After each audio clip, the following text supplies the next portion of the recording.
السلام علیکم ورحمۃ اللہ وبرکاتہ۔ بسم اللہ الرحمن الرحیم۔ الحمد للہ نحمده ونستعینه ونستغفره ونؤمن به ونتوکل علیہ ونعوذ باللہ من شرور انفسنا ومن سیئات اعمالنا من يهده الله فلا مضل له ومن يضلل فلا هادي له ونشهد أن لا إله إلا الله وحده لا شريك له ونشهد أن سيدنا وسندنا ومولانا محمد وبارك وسلم تسليما كثيرا كثيرا أما بعد أعوذ بالله من الشيطان الرجيم بسم الله الرحمن الرحيم لقد كان لكم في رسول الله أسوة حسنة صدق الله العظيم۔ قابل قدر احترام بھائی اور بزرگوں، اللہ تعالیٰ نے ہم کو اس دنیا کے اندر عبادت کے لیے بھیجا ہے، اور اس امت کے ساتھ اللہ تبارک و تعالیٰ کی خصوصیت یہ ہے کہ آپ کو میری عبادت بھی کرنی ہے اور میری دعوت بھی انسانیت تک پہنچانا ہے۔ یہ امت کی خصوصیت ہے۔ دوسری امتوں کے وہاں یہ ذمہ داری نہیں تھی، لیکن اللہ رب العزت نے اس امت کو یہ کہا کہ آپ کو ہم فضیلت اس لیے دے رہے ہیں کہ آپ نبیوں والا کام کریں گے۔ اگر یہ کام آپ کرتے رہو گے تو ہمیشہ سربلند رہو گے، دنیا میں بھی کامیاب رہو گے، آخرت میں بھی کامیاب رہو گے۔ اور یہ بھی اللہ تبارک و تعالیٰ نے کہہ دیا کہ آپ کو عبادت اور میرا پیغام انسانیت تک پہنچانا ہے میرے نبی کریم صلی اللہ علیہ وسلم کے طریقوں کے مطابق، اپنی کوئی رائے نہیں۔ اگر آپ اپنا کوئی چیز ملا دیں گے تو اللہ کے دربار میں وہ قابل قبول نہیں ہوگا، چاہے وہ کتنا ہی اچھا کیوں نہ ہو۔ اور دیکھو میرے عزیزوں، جب اللہ کا بندہ اللہ کی اطاعت کرتا ہے تو اس میں رکاوٹیں بھی آتی ہیں، اس لیے کہ اللہ تبارک و تعالیٰ نے کہا کہ یہ تو دنیا آزمائش کی جگہ ہے، آپ کو ان رکاوٹوں سے گھبرانے کی ضرورت نہیں ہے۔ آپ کو ان رکاوٹوں کے سامنے مقدم کرنا ہے اللہ اس کے رسول کو۔ تو میرے عزیز اور میرے بھائیوں، جو یہ چیز کرتا ہے کہ اللہ کے حکم کو پورا کرنے میں، نبی کریم صلی اللہ تعالی علیہ وسلم کے طریقے پر چلنے میں رکاوٹ آتی ہے، اس رکاوٹ کو اور اس ساری چیزوں کو مقابلہ کر کے اللہ اس کے رسول والی راہ کو انتخاب کرتا ہے، اللہ تعالیٰ اس کو ضائع نہیں کرتا ہے۔ یہ اللہ کا وعدہ ہے۔ آج ہم جو رونا روتے ہیں کہ ہمارے پر حالات کیوں ہے، ہمارے پر پریشانیاں کیوں ہے، کیوں اللہ تعالیٰ یہود و نصارہ کی مدد کر رہا ہے، وہی دنیا پر غالب قوم ہے، ہم کیوں مغلوب ہو گئے ہیں، یہ سارے الفاظ بولتے ہیں ہم تو خیر امت ہے، ہم محمد الرسول اللہ صلی اللہ علیہ وسلم کی امتی ہے، ہم تو کچھ بھی اللہ کا نام لیتے ہیں، تو اللہ ہماری کیوں مدد نہیں کرتا ہے؟ وہ تو بالکل کافر و مشرک ہے، اللہ کا انکار کرتے ہیں۔ ہم یہ ساری باتیں کہتے ہیں، لیکن ہم ان اسباب پر غور نہیں کرتے ہیں کہ اللہ کی مدد ہمارے ساتھ کیوں نہیں آ رہی۔ ہمیں وہ اسباب تلاش کرنے ہیں جو اس وقت ہمارے ساتھ حالات ہے، پریشانیاں ہیں۔ ان پریشانیوں کے اسباب یہ ہے کہ ہمارا اللہ سے بہتر تعلقات نہیں ہے۔ اب کس طرح کے ہمارے اللہ کے ساتھ تعلقات ہیں؟ زبان سے ہم اللہ کا اقرار کرتے ہیں، دل سے ہمارا کوئی اللہ سے تعلق نہیں ہے۔ اس لیے میرے عزیزوں اور میرے بھائیوں، حقیقی مسلمان اور مومن بننا ہوگا۔ اللہ کی سنت ہے کہ ہم اسی کی سنت پر اور اسی اسباب کے تحت ہی آپ کی مدد کریں گے۔ ایسا نہیں ہوگا کہ آپ کسی بھی طرح کے مسلمان اور ہم آپ کے ساتھ مدد کر دیں، یہ اللہ کی سنت نہیں ہے۔ اس لیے میرے عزیز اور میرے بھائیوں، صرف حالات کے رونے کے بجائے ہم اپنی زندگی پر غور کریں کہ میں کتنا مومن اور مسلمان ہوں، میرا اللہ سے کیسے تعلق ہے، میری اطاعت اللہ کے ساتھ ہو رہی کہ نہیں ہے، کہ میں اپنی نفس کی اطاعت کر رہا ہوں۔ جب یہ چیز حاصل ہو جائے گی تو اللہ کی مدد ہمارے ساتھ شامل حال ہو جائے گی. اب ہر کام ہمارے نبی کریم صلی اللہ علیہ وسلم کے طریقوں کے مطابق کرنا ہے, کیونکہ اللہ نے کہہ دیا کہ ہم وہی قبول کریں گے, اس کے علاوہ کوئی چیز لے کے آئے گا قبول نہیں کی جائے گی. ہر زندگی کا شعبہ, جتنے بھی ہمارے شعبے ہیں, آپ کے عقیدے ایسا ہی ہونا چاہیے جو اللہ کے رسول نے بتایا ہے. آپ کے اعمال اور عبادت ویسے ہی ہونے چاہیے جو اللہ کے رسول نے بتایا ہے. آپ کے اخلاق ایسے ہونے چاہیے جو اللہ کے رسول نے بتایا ہے. آپ کے معاملات ایسے ہی ہونے چاہیے جو اللہ کے رسول نے بتایا. آپ کی معاشرت ایسی ہونی چاہیے جو اللہ کے رسول نے بتائی. آپ اپنی طور پر سے زیادتی نہیں کر سکتے. کوئی آدمی عبادت کے معاملے کہے کہ فجر کی نماز 2 رکعت ہے, میں تو 4 پڑھوں گا. بظاہر اچھا نظر آ رہا ہے کہ بھئی 4 سجدے بڑھ جائیں گے, 2 رکعت اور بڑھا رہا ہے, لیکن اللہ رب العزت کے دربار میں وہ قابل قبول نہیں ہوگا, رد کر دیا جائے گا. کیوں؟ ہمیں کہہ دیا گیا ہے کہ ہم نے جو بتلایا اسی کو کرو اور محمد الرسول اللہ صلی اللہ علیہ وسلم کے طریقوں کے مطابق کریے. آپ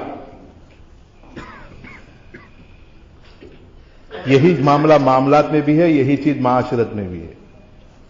لیکن آج ہم کہاں چلے گئے بھائی؟ نہ اللہ کے ساتھ ہمارے بہتر تعلقات ہیں, نہ ہمارے معاملات اسلام کے مطابق ہے, نہ ہماری معاشرت اسلام کے مطابق ہے. اس لیے نیت کرو میرے عزیزو, اگر ہم یہ چاہتے کہ اللہ تعالی ہمارے حالات بہتر کرے تو اس کے لیے اعمال شرط ہے.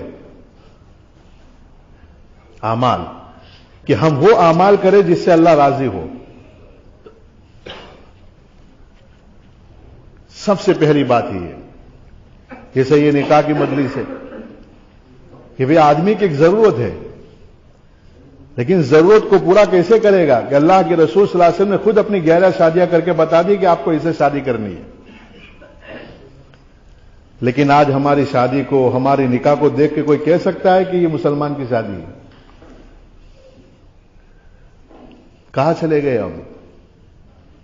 ہماری ہر عبادت کے ذریعے, ہمارے ہر عمل کے ذریعے دنیا کی قوموں کو میسج جانا چاہیے تھا کہ یہ ہے اسلام, یہ اسلامی اعمال کی خصوصیت. لیکن بتائیے کیا حال ہے؟ اس وجہ سے اللہ کی ناراضگی ہمارے ساتھ ہو رہی ہے.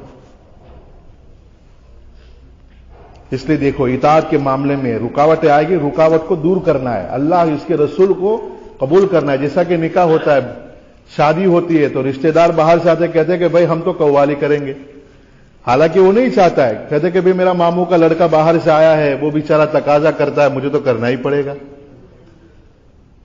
آدمی سماجی دباؤ میں آ جاتا ہے.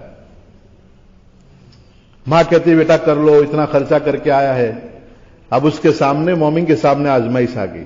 اللہ کہتے ہیں کہ صرف تم یہ کہہ دو گے کہ میں اللہ پر ایمان لائے, آخرت پر ایمان لائے, بس اور کچھ نہیں ہوگا, ہم آپ کو آزمائیں گے.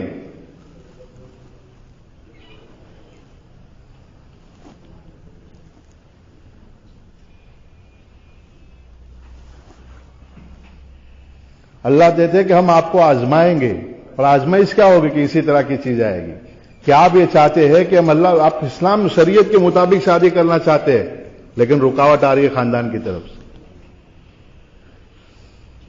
کیا ان کو پریشانی؟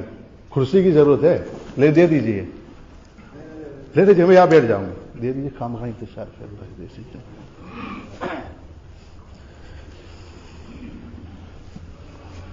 اللهم صل علی محمد وعلی آل محمد کما صلیت علی ابراہیم وعلی آل.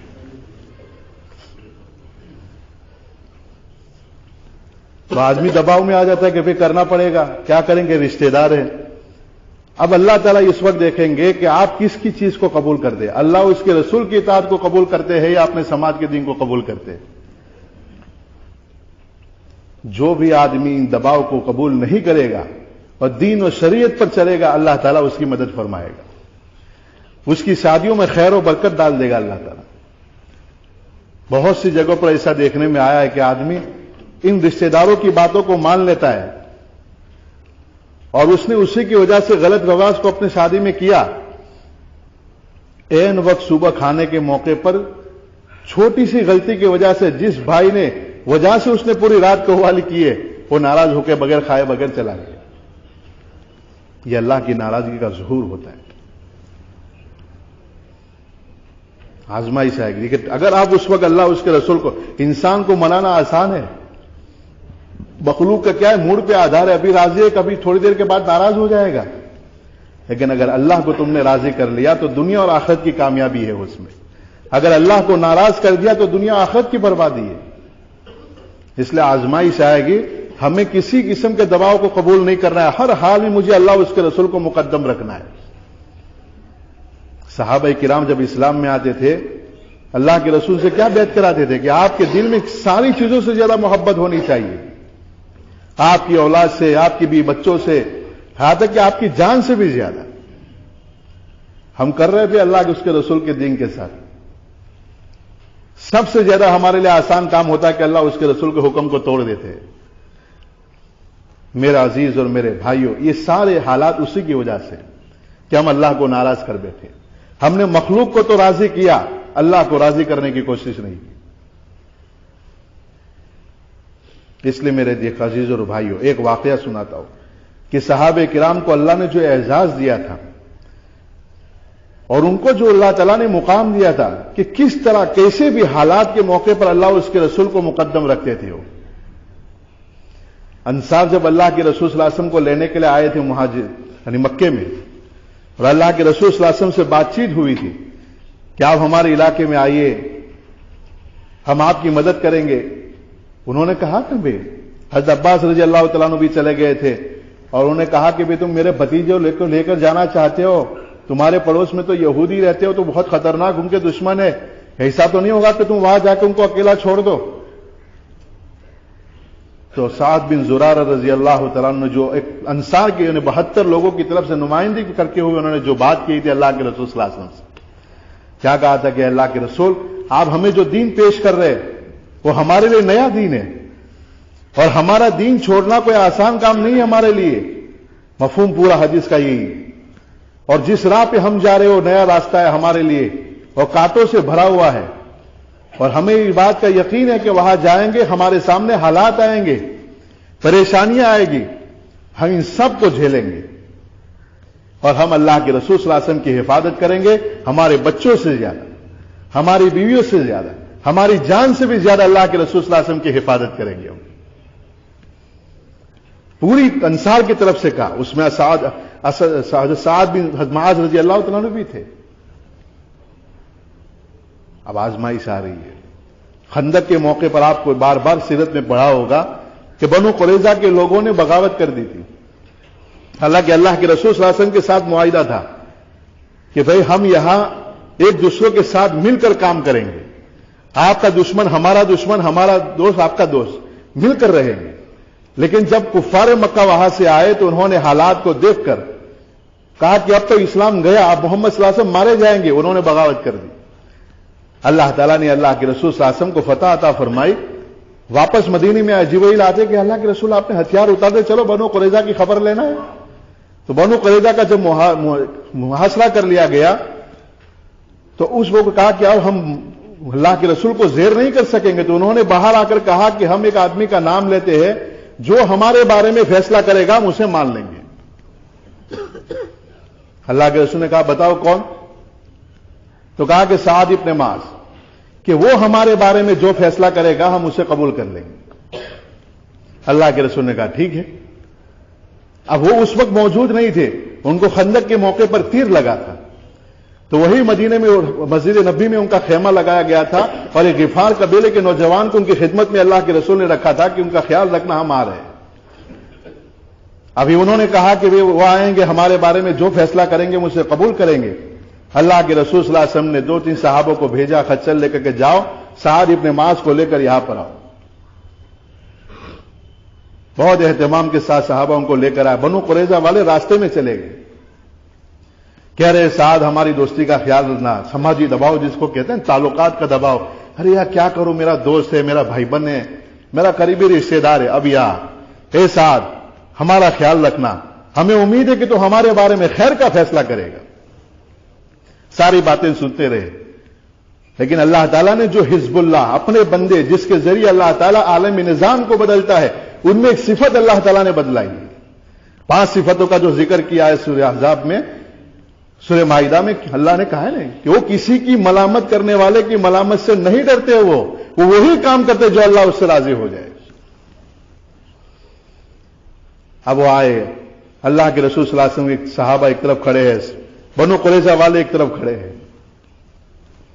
انہوں نے کہا کہ اللہ کے رسول آپ کے ہوتے ہوئے میں فیصلہ کروں گا؟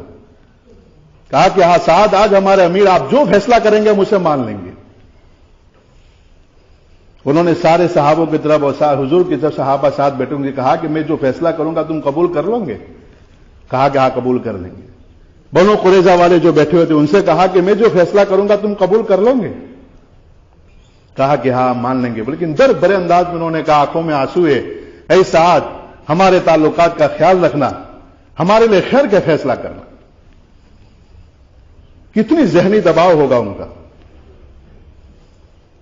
انہوں نے کہا کہ اللہ کے رسول میں فیصلہ کرتا ہوں کہ ان کے تمام جوانوں کو قتل کر دیا جائے، ان کی عورتوں کو باندی بنا دیا جائے، ان کی جائیدادوں کو مسلمانوں میں تقسیم کر دیا جائے، یہی میرا فیصلہ ان کے بارے میں، اس لیے کہ انہوں نے اللہ اس کے رسول کے ساتھ بغاوت کی ہے۔ دیکھیے یہ مومنانہ شان، دونوں طرف چیزیں، ایک طرف تعلقات ہے، رشتہ داریاں ہے، تجارت کے لین دین ہے، ایک طرف اللہ اس کا رسول ہے۔ کس کو مقدم کیا انہوں نے؟ اللہ اس کے رسول کو۔ جب انہوں نے فیصلہ سنایا ہے، اللہ کے رسول نے کہا اللہ اکبر اللہ اکبر، اے سعد تو نے زمین پر جو فیصلہ کیا ہے میرا رب نے آسمان پر یہی فیصلہ کیا ہے۔ کیا اللہ نے اعزاز، وہیں پر کھڑے ہو کر دعا کرتے کہ اللہ، خندق میں جب ان کو تیر اس وقت بھی انہوں نے دعا کی تھی کہ اللہ زخم گہرا تھا، کہ اللہ تو میرے زخم کو روک دے، میرے تعلقات رکھنے والے لوگوں نے اللہ اس کے رسول کے ساتھ بغاوت کی ہے، میں ان کی جب تک تباہی کو نہ دیکھ لوں میری موت مت دینا۔ اب یہاں پر انہوں نے دیکھ لیا کہ اب مارے گئے جو بغاوی تھے، اللہ کے رسول سے انحراف کرنے والے تھے، تکلیف پہنچانے والے تھے، وہیں پر کھڑے ہو کر کہتے ہیں اے اللہ تو میرے زخم میں اسی برکت دے کہ میری اور تیری ملاقات ہو جائے۔ اللہ نے کیا اعزاز عطا فرمایا ہے۔ واپس آتے ہیں مدینے میں، رات کی آدھی وقت سے زیادہ گزر چکا ہے، قرار یا محمدہ یا یاد کر رہے، یعنی زخم کے خون بہ گیا تھا اور یاد کر رہے تھے اللہ کے رسول کو۔ جو صحابی وہاں تھے دوڑتے ہوئے آئے کہ اللہ کے رسول سعد کا لگتا ہے آخری وقت ہے، جلدی سے چلے۔ دوڑتے ہوئے آتے کہ سعد کے آخری حالات ہیں۔ فوراً اللہ کے رسول نے ان کے جسم کو اپنے گود میں لے لیا اور غمگین ہو گئے، اور اللہ کے رسول کے چہرے کی طرف ہاتھ اٹھا کر انہوں نے کہا اشہد ان لا الہ الا اللہ اشہد ان محمد رسول اللہ، اور اس حال میں دنیا سے گئے۔ اس وقت اللہ کے رسول نے جو کلمات کہے کہ اے اللہ سعد نے تیرے ساتھ جو وعدہ کیا تھا اسے پورا کر کے دکھلایا ہے، اے اللہ سعد تیرے دربار میں پیدا آ رہا ہے، تو ہی اس کے ساتھ جو وعدہ کیا تو اس کے ساتھ بھی پورا کر دینا، اور اس کے ہنسنے سے پہلے تو ہنس کر اس کا استقبال کرنا۔ مولانا یوسف صاحب رحمۃ اللہ علیہ فرماتے تھے کیا اس امت کے ساتھ بھی اس بشارت ہے کہ جو بھی محمدی رب کے ساتھ اپنی رب کو جوڑے گا اللہ تعالیٰ اس کے ساتھ وہی اعزاز عطا فرمائیں گے جو سعد ابن معاذ کو عطا کیا۔ اس لیے میرے عزیز اور میرے بھائی، کاروبار میں حالات آئے سود کی طرف آدمی نہ جائے کہ میں بھوک برداشت کر لوں گا، تنگی کو برداشت کر لوں گا، حرام کی طرف نہیں جاؤں گا، اللہ کی نافرمانی نہیں کروں گا، تب اللہ کی مدد ہمارے ساتھ شامل حال ہوگی۔ یہ سب سے پہلا اصول ہے۔ دوسرے نمبر پر اللہ تعالی ہم سے مطالبہ یہ کرتے ہیں کہ میرے ساتھ بھی آپ کے بہترین تعلقات ہو اور میرے بندوں کے ساتھ بھی آپ کے بہترین تعلقات ہو۔ جب یہ دو کام آپ کریں گے ہماری مدد آپ کے ساتھ آ جائے گی۔ کیا ہمارے آپس کے تعلقات ٹھیک ہے بھائی؟ کس طرح کی صورتحال ہے ہماری آپس میں؟ کسی کو تکلیف پہنچتی ہم خوش ہوتے ہیں، اچھا ہوا اس کو بچے کو ویزا نہیں ملا، اچھا ہوا کہ اس کو یہ ہو گیا، اس کے کاروبار لاس ہو گیا۔ کیا یہ مومنانہ سوچ ہے؟ کون سا دین ہے یہ بھائی؟ ہم کیا کر رہے ہیں؟ کیا تعلیم دی تھی ہمارے آقا جناب محمد رسول اللہ صلی اللہ علیہ وسلم نے ہم کو؟ یہ جو ہم 5 وقت کی نماز پڑھنے کے لیے جو اللہ تعالیٰ ہمیں مسجد میں بلاتے ہیں، پھر ہم پر نماز فرض کے لیے ہم کہیں بھی پڑھ لیں، ہو جاتا جیسا کہ جماعت چلی جائے ہم اکیلے پڑھتے تو قبول ہو ہی جاتی ہے نا، لیکن اہتمام کے ساتھ مسجد میں کیوں بلایا گیا؟ کیا حکمت تھی اس میں؟ اس میں یہ حکمت ہے کہ امت 5 وقت مسجد میں آئے اور ایک بالکل کوئی پریشان حرکت آتا ہے آدمی، فجر میں آ رہا ہے، اس کے میلے کچرے کپڑے ہیں، غم کے آثار ہے، پھر وہ ظہر میں آ رہا ہے وہی کیفیت ہے، عصر میں ہے وہی کیفیت ہے، مغرب میں، عشاء میں.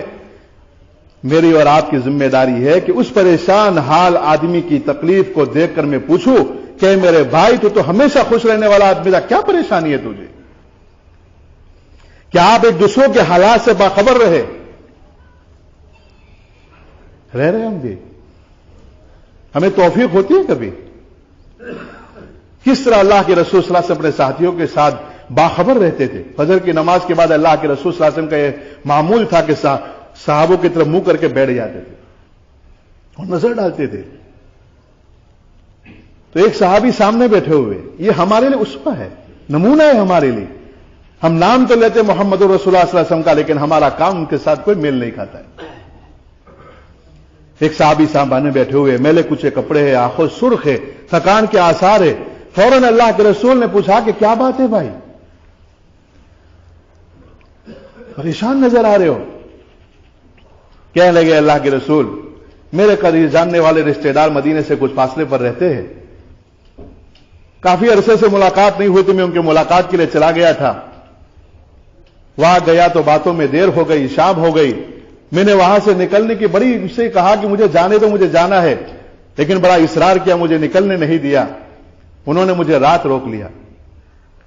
میں پوری رات کروٹیں بدلتا رہا اور کچھ سفیدی نظر آنے لگی.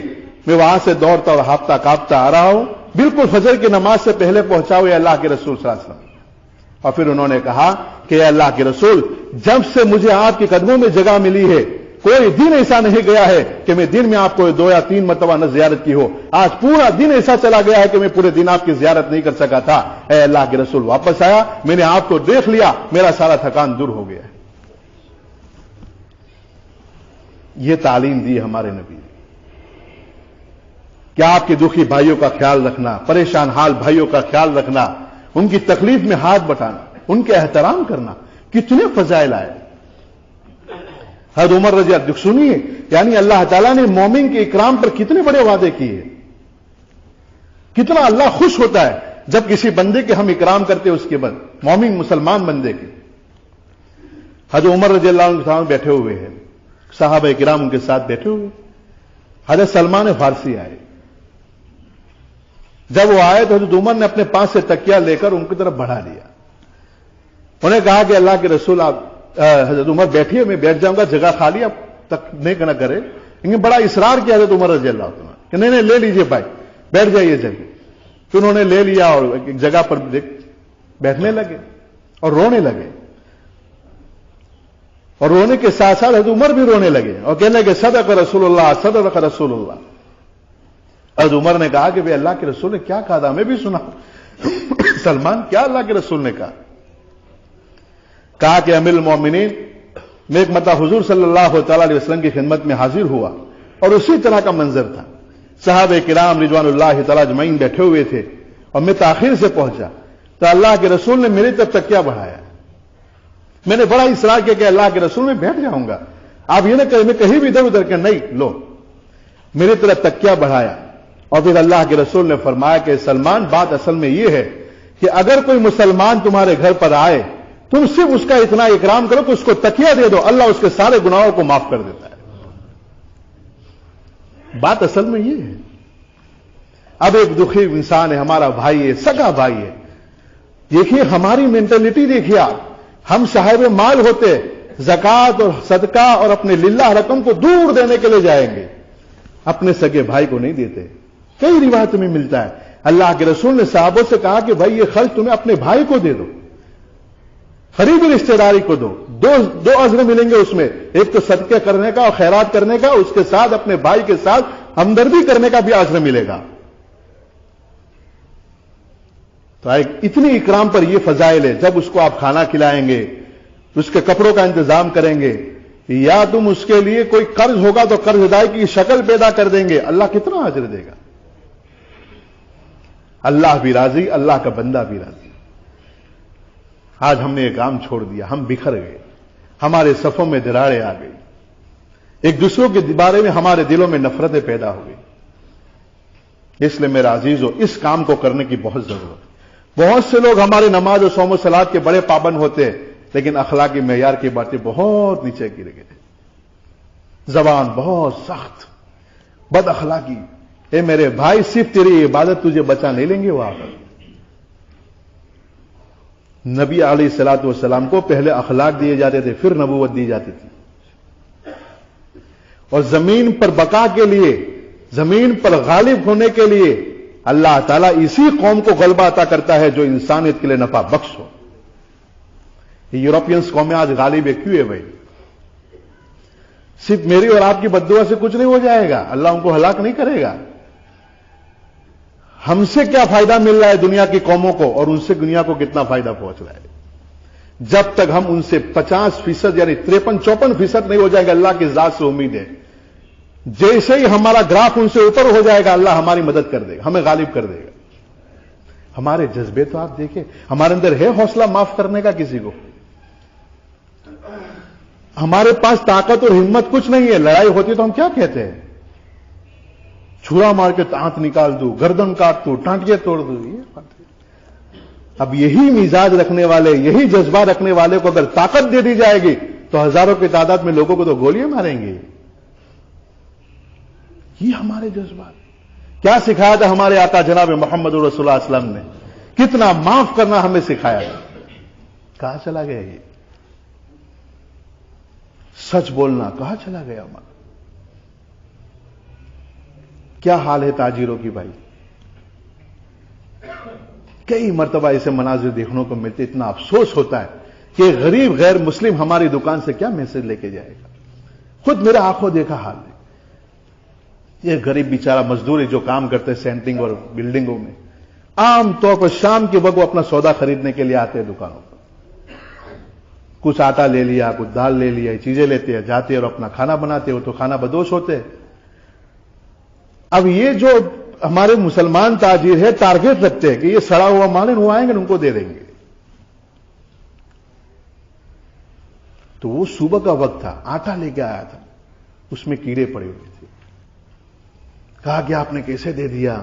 دیکھو اس میں، یعنی بیچارہ عجیب، یعنی کون انسان بھائی، کون پسند کرے گا کہ وہ اور اس کے بچوں کو کیڑے کھلا دے؟ اب اس نے رات کو تو آٹا بنا کے کھا لیا، اس نے وزن کیا 500 گرام آٹا اس میں کم تھا، پیسے کاٹے اور معذرت معاف کرنا کہ بھائی معاف کرنا، مجھ سے غلطی سے کوئی طرح، اور بالکل دبنگ انداز میں وہی سوچ رہا، میں نے کہا یار یہ غریب کیا سوچے گا؟ اس کی دل سے نکلنے والی آہ اور بددعا کون تجھے بچائے گا؟ کیا سوچا ہوگا میں نے اپنے بچوں کو یار کیڑے کھلا دیے رات کی، تو دن میں اس کو نظر آیا، رات کو تو اس کو کچھ نظر ہی نہیں آیا. اب اس کے دل میں مسلمان کے بارے میں کیا فیل کرے گا وہ؟ ہمیں جو 2002 میں جن لوگوں نے مارا تھا یہ اسی قسم کے لوگ تھے. ہماری بڑی بڑی گاڑیاں، ہمارے بڑے بڑے کھانے اور ہمارا تعلق ان کے ساتھ یہ، پھر ہمارے بارے میں ان کے دلوں میں نفرتیں پیدا ہوئی، ہم نے اخلاق ضائع کر دی. اس لیے ہم یہ چاہتے ہیں کہ اس ملک میں بھی امن کے ساتھ رہے، ہمارا بقا یہاں پر رہے، ہم غالب رہے. ہمیں چاہیے کہ ہم اپنے بھائیوں کے ساتھ بھی اکرام کا معاملہ کریں، ہمارے قرب و جوار میں رہنے والے تمام برادران وطن کے ساتھ اسلامی حکم مان کر، اللہ اس کے رسول کا حکم مان کر ان کے ساتھ بھی اخلاق کا معاملہ ہمارا، تب جا کے نفرت کا ماحول ختم ہوگا، ورنہ کبھی نہیں ہوگا. اور حالات خراب ہو جائیں گے، اس کے علاوہ ہمارے پاس کوئی آپشن نہیں ہے. کہ آپ صحیح معنوں میں مومن و مسلمان بنیے، اللہ کی عبادت کیجئے، اور اللہ کی عبادت کے ساتھ اللہ کا پیغام ان لوگوں تک پہنچائیے اخلاق کے ساتھ. اخلاق کے ساتھ جب پہنچائیں گے تبھی اثر ہوگا. ایک آدمی بھوکا ہے، میں اس کے پاس جاؤ، کہا کہ یار قبر آنے والی ہے، اس میں ایسے ایسے ازدے ہوں گے، حشر آئے گی، 1 میل پر سورج ہوگا، تپش ہوگی، جہنم کے بڑے بڑے ازدے، رو کے اس کے سامنے تقریر کرو، کیا اس پر اثر ہوگا؟ اب وہ تو بھوکا ہے یار، اس کو تو بھوک لگی ہوئی ہے، وہ کیسے مان لے گا کہ یہ سب آنے والا ہے؟ زمین پر پیش آنے والے حالات اگر ہم سارٹ آؤٹ کریں گے، اس کی بھوک ختم کریں گے، تب وہ سمجھے گا کہ یہ میرا صحیح معنوں میں ہمدرد ہے جو آخرت میں آنے والی گھڑیاں ہے. ورنہ اس کے بغیر ہمیں ہمدرد نہیں مانے گا. یہ کہے گا تو اپنی میجورٹی بڑھانا چاہتے ہیں. تو دنیا کے لوگ یہی کہتے ہیں کہ یہ چاہتے ہیں کہ سارے لوگ مسلمان ہو جائیں. اس لیے آپ سے درخواست ہے میرے بھائیوں، ہمدردی کے ساتھ، چیریٹی کے ساتھ، ہم خاص گساری کے ساتھ ان کی مدد بھی کرتے جائیے اور اسلام کی دعوت دیتی جائیے. اس کے علاوہ ہمارے پاس کوئی آپشن نہیں ہے. اللہ تعالیٰ سے امید ہے کہ انشاءاللہ ہم آج سے نیت کر کے آج سے جائیے اور سچی توبہ کر کے جائیے کہ اللہ آج سے میری جو زندگی گزری ہے آج سے انشاءاللہ میں صحیح معنوں میں مومن اور مسلمان بن کر زندگی گزاروں گا. کہو انشاءاللہ. اللہ تعالیٰ عمل کی توفیق عطا فرمائے. اللہ میرا اور آپ کا اور پوری امت کا حامی اور ناصر ہو. اللہ جہاں کہیں بھی مسلمان پریشان حال ہے سب پریشانیوں کو دور فرما دے. اے اللہ امت پہ رحم فرما دے. اے اللہ امت پہ کرم فرما دے. اے اللہ عراق کے مسلمانوں پہ رحم فرما. اے اللہ شام کے مسلمانوں پہ رحم فرما. اے اللہ غزہ کے مسلمانوں پہ رحم فرما. مسجد اقصی کی حفاظت فرما. اے اللہ یمن کے مسلمانوں کی مدد فرما. اے اللہ جزیرۃ العرب کی حفاظت فرما. اے اللہ خطرات میں گھرا ہوا ہے اے اللہ اس کی پوری حفاظت فرما. اے اللہ چائنا کے مسلمانوں کی مدد فرما. اے اللہ کشمیر کے ہمارے بھائیوں کی مدد فرما. اے اللہ تم کی بھرپور مدد فرما. اے اللہ تو ہماری اتنی ہی لاشوں کو قبول فرما دے. ہمارا اتنا ہی خون قبول فرما دے. ہماری اتنی ہی بھوکے قبول فرما لے اور اس امت کے لیے خیر کر ہدایت کے فیصلے فرما دے. اے اللہ تیرے علاوہ ہمارا کوئی نہیں ہے. تو ہمارا آخری سہارا ہے. اے اللہ تو ہمارے حال پر رحم فرما اور ہماری مدد کا فیصلہ فرما اور ہم سب کو مومن اور مسلمان بن کر زندگی گزارنے کی توفیق عطا فرما. آمین یا رب العالمین. سبحان ربک رب العزت عما یصفون وسلام علی المرسلین.